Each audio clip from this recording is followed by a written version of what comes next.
Assalamualaikum warahmatullahi wabarakatuh. Video kali ini saya akan menjawab pertanyaan kurikulum baca kelima.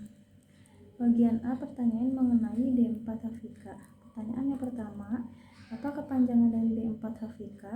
Kepanjangan dari D4 Hafika adalah dikte 4 huruf verbal kembar. Pertanyaan yang kedua, apa pengertian D4 Hafika? D4 Hafika atau dikte 4 huruf verbal kembar adalah pengucapan bunyi susunan huruf dari suatu kata kembar atau 4 hafika tanpa memperlihatkan bentuk simbolnya. Pertanyaan yang ketiga, apa syarat sebelum mengenalkan D4 hafika? Syarat untuk mengenalkan D4 hafika adalah tujuan dari materi 4 hafika sudah terpenuhi. Pertanyaan yang keempat, apa tujuan utama dan tujuan khusus dari D4 hafika? Tujuan utama dari D4 Hafika adalah agar anak menyukai kegiatan bermain verbal dikte 4 Hafika. Sedangkan tujuan khusus dari D4 Hafika yaitu supaya anak terampil menyebutkan susunan huruf dari suatu kata yang bersuku kata kembar. Pertanyaan yang kelima, bagaimana cara motivator mengenalkan D4 Hafika?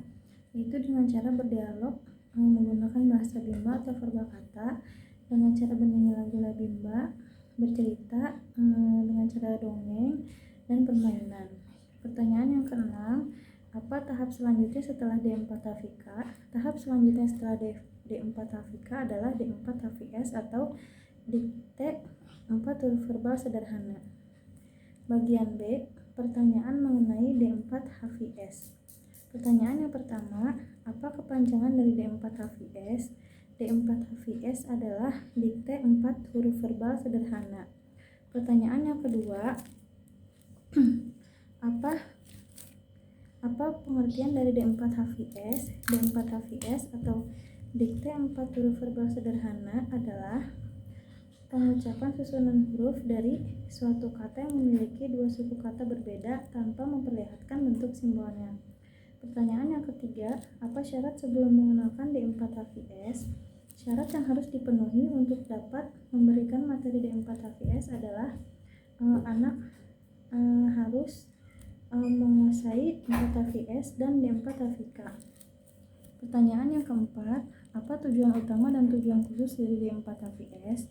Tujuan utama dari D4 HVS yaitu agar anak tertarik dan menyukai kegiatan bermain verbal dikte 4 HVS. Sedangkan tujuan khusus dari D4 HVS adalah anak mau mengerti bunyi susunan huruf dari suatu kata yang memiliki dua suku kata berbeda.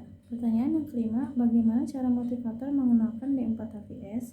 Dengan cara berdialog, menggunakan bahasa bimba atau verbal kata, dengan cara bercerita, dongeng, menyanyikan lagu labimba, dan dengan permainan. Pertanyaan yang keenam, apa tahap selanjutnya setelah D4 HVS? Tahap selanjutnya setelah D4 HVS adalah D5 HVS. Bagian C, pertanyaan mengenai D5 HVS. Pertanyaan yang pertama, apa kepanjangan dari D5 HVS? D5 HVS adalah dikte 5 huruf verbal sederhana. Pertanyaan yang kedua, apa pengertian dari D5 HVS? D5 HVS atau dikte 5 huruf verbal sederhana adalah pengucapan susunan huruf dari suatu kata yang terdiri dari atas 5 huruf tanpa memperlihatkan bentuk simbolnya. Pertanyaan yang ketiga, apa syarat sebelum mengenalkan D5 HVS? Syarat yang harus dipenuhi untuk dapat memberikan materi D5 HVS ini adalah 5 HVS dan D4 HVS. Pertanyaan yang keempat, apa tujuan utama dan tujuan khusus dari D5 HVS? Tujuan utama dari D5 HVS yaitu agar anak menyukai kegiatan bermain huruf dikte 5 HVS. Sedangkan tujuan khusus dari D5 HVS yaitu agar anak mengerti bunyi susunan huruf dari satu kata yang terdiri dari 5 huruf. Pertanyaan yang kelima, bagaimana cara motivator mengenalkan D5 HVS? Yaitu dengan cara berdialog bahasa bimba atau verbal kata, dengan menyanyikan lagu labimba, dengan bercerita, dongeng, dan permainan. Pertanyaan yang keenam, apa tahap selanjutnya setelah D5 HVS? Tahap selanjutnya setelah D5 HVS adalah modul baca 1D atau B1D. Pastikan tujuan dan syaratnya sudah terpenuhi. Sekian Wassalamualaikum warahmatullahi wabarakatuh.